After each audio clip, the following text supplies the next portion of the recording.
Malamig na umaga sa ating lahat. Patuloy na umiiral ang hanging amihan sa hilagang bahagi ng extreme northern Luzon kung saan apektado ang malaking bahagi ng Luzon, partikular na ang Batanes, Isabela, Tuguegarao, Ilocos Norte, Pangasinan, La Union, at Ilocos Sur, pati na rin ang Cagayan Region.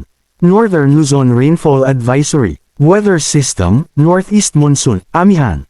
Issued January 8, 2025. Light to moderate rains are being experienced in Aurora, Dilasag, Casiguran, and Isabela, Dinapigue, Maconacon, Divilacan and Palanan, which may persist within 2 to 3 hours and may affect nearby areas. The above conditions are expected over Aurora, Dinalungan, Maria Aurora and Baler, within the next 2 to 3 hours.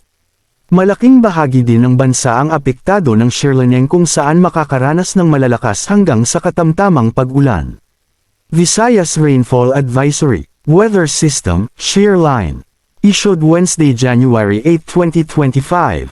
Light to moderate with at times heavy rains are expected over Leyte, MacArthur, Javier, Baybay City, Abuyog, Mahaplag, Inopacan, Southern Leyte, Silago, Hinunangan, Hinundayan, Anahawan, San Juan, St. Bernard, Libagon, Sogod, Negros Oriental, Valencia, Dumaguete City, Sibulan, Santa Catalina, San Jose, Amlan, and nearby areas within 1 to 2 hours.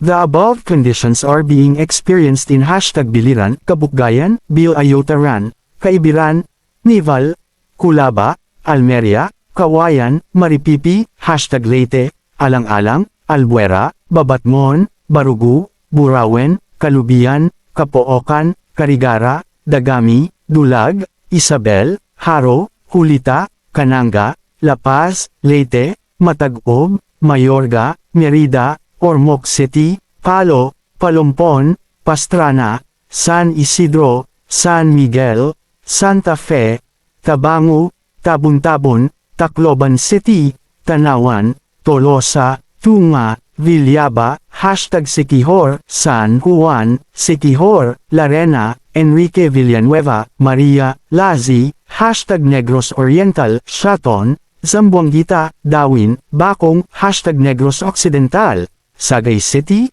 Cadiz City, Manapla, Victoria City, Enrique B. Magalona, Silay City, Talisay City, Bacolod City, Murcia, Hinubaan, Sipalay City, #Iloilo, Dumangas, Anilao, Barotac Nuevo, Banate, Barotac Viejo, Ahoy, Concepcion, San Dionisio, which may persist within 2 to 3 hours and may affect nearby areas. Manatiling nakatutok sa weather balita para sa bago pang updates. Don't forget to subscribe. Thank you for watching.